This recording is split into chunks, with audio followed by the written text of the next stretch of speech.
Hello, wild people. Welcome to AK Wild One. Do you have the right stuff to complete a through hike? I'm not talking about the right gear. I mean, do you have those certain intangibles and the subtle skill set that you'll need during your long distance trek? Well, let's talk about those overlooked, quirky skills many successful through hikers possess and develop on a long distance hike.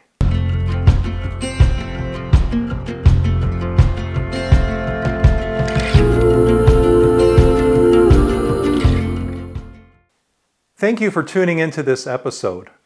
While hiking through Oregon on the PCT this summer, I started pondering the unusual and entertaining skills through hikers sometimes need on the trail.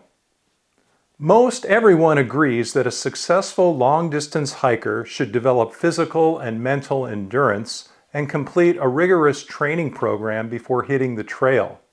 But what about those softer, less noticeable skills that YouTube pundits and gurus don't focus on?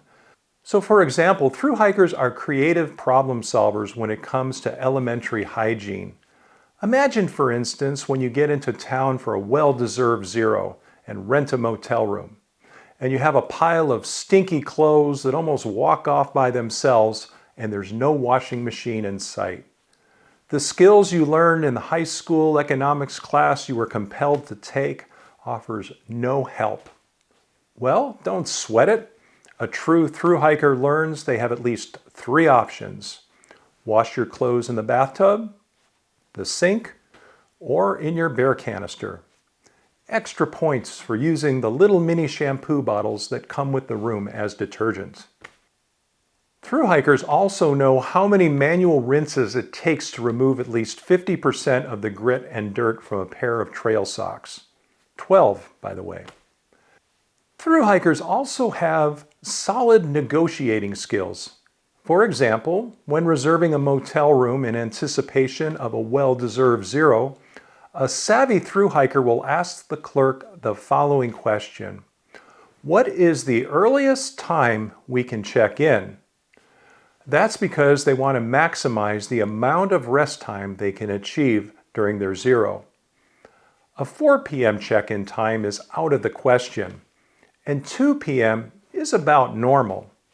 However, a motel that offers an 11 a.m. check-in time or earlier for through hikers can earn our trail-friendly seal of approval. Even better is when the clerk responds, "Well, what time would you like to check in?" Through hikers are generally sentimental, inspired by natural wonders that are aesthetically pleasing, such as salmon-colored sunsets, starry nights, pristine streams, sizzling bacon cheeseburgers on a toasted bun. But generally when they encounter a flower bed in a city considered by polite society as a bastion of beauty, that inner naturalist who normally would wax rhapsodic surrenders to a more primeval urge. An experienced through hiker gazes over the flower bed like a general over a battlefield and reflexively identifies the best location for a cathole should the gastrointestinal urge overcome them. Seeing a flower bed as a place of beauty is not a number 1 priority for through hikers. Actually, the flower bed is seen as, well, a priority for number 2. Of course, none of us would ever poop in a flower bed, but that doesn't mean we don't size it up anyway. Through hikers tend to be cheap. Oh, wait a minute, that's not the right word. Thrifty, frugal, resourceful, stewardship conscious are better word choices. For example, they must be able to pack at least 5 days of trash into something the size of a quart-sized baggie. It's kind of an art, like building a hiker's version of a Russian matryoshka doll.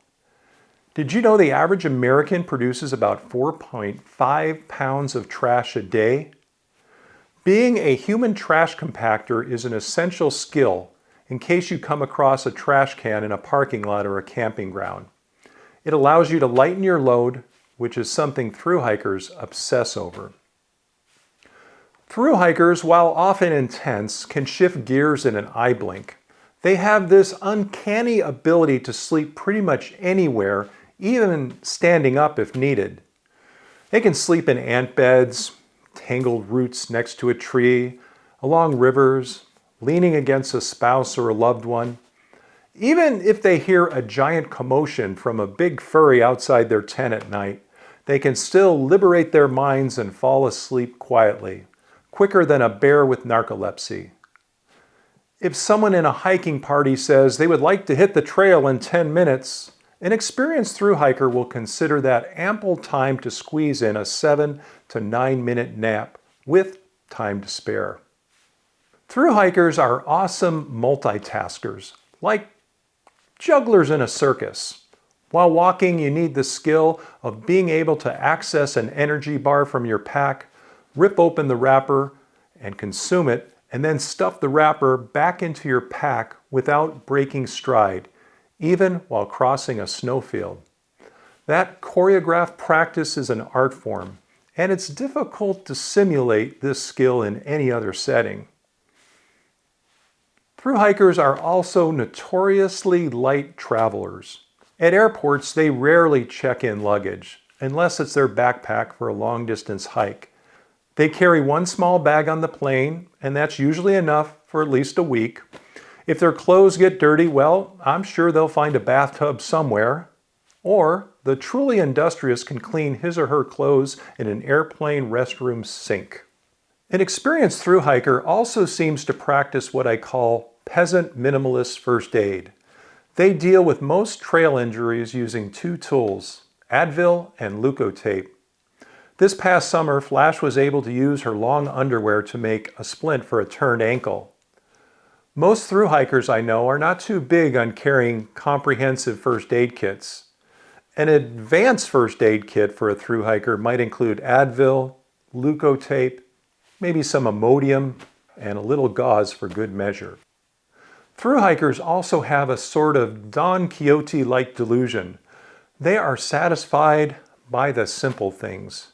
When they go shopping and encounter those cooks behind the electric grills handing out samples of tater tots or pieces of breaded codfish, you might hear them refer to this encounter as trail magic.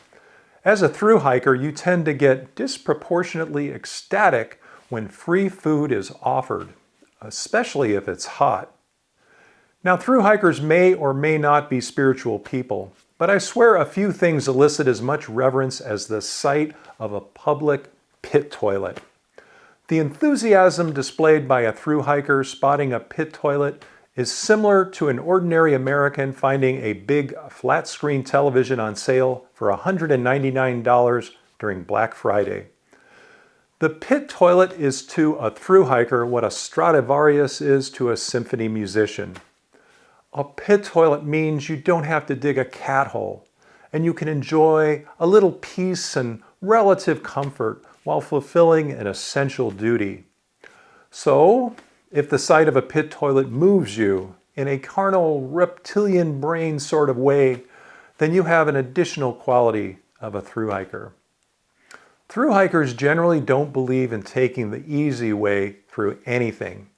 If you're the type of person who takes the stairs in an airport rather than the escalator, you definitely have the right thru-hiker stuff. However, sometimes we do become a bit lazy. I remember when Flash and I finished our thru-hike last year and we were in Wenatchee, getting ready to go home. After completing 2,005 miles, you would have thought walking one more mile to the bus station would have been a breeze. Nope. We opted to take an Uber.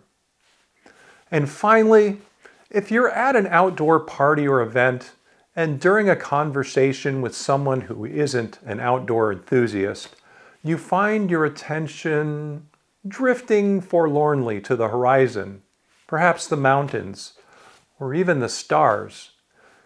Rather than the conversation in front of you, you have an essential thru-hiker quality. Even smelling salt and a robust slap on the face won't bring your thoughts back to reality. The only thing I can say about this affliction is welcome to the Thru-Hiker universe. Well, wild people, long-distance hikers are a quirky group, and they have odd skill sets and a different way of viewing the world. When you have been hiking for a while on the trail, you discover how quickly these quirks allow you to connect with other Thru-Hikers. Maybe it's because of all our shared suffering on the trail, or the same fears and concerns we had about setting off on a long-distance hike. The trail changes the way you look at the world. And we definitely hike to the beat of a different drummer. I mean, how many people are willing to quit their jobs to set out for 6 months to live a hobo's destitution that will be punctuated by moments of sheer misery, including heat, snow, hail, snake and bear-infested wilderness, while subsisting on cold, dehydrated food, instant coffee, tortillas with potato chips, peanut butter, and sardines, with nights of sleeping on bumpy, ant-infested ground, while you dream of warm beds and your mom tucking you in at night. We definitely can be a few nuts short of a granola appetizer. Or maybe, just maybe, because of the revelations and epiphanies we experience on the trail, we come to realize that it's really he who exits this world with the most meaningful, wild, and adventurous memories wins. Well, wild people, please subscribe if you like this video, or watch one of the other episodes on my channel, which include hiking the PCT, Alaska life, or tips for older hikers. You'll see links to these videos in the description or on my channel. Remember, this channel is dedicated to giving a voice to those who choose adventure over stagnation, a creative lifestyle over a mundane existence, or a desire to reach for the stars instead of wallowing in circumstance. If you have any other quirky skills a thru-hiker should cultivate, please feel free to share them in the comments. We could all use just a little more laughter in our lives. And so, until we meet again, live wildly, my friends. Get under there, dear.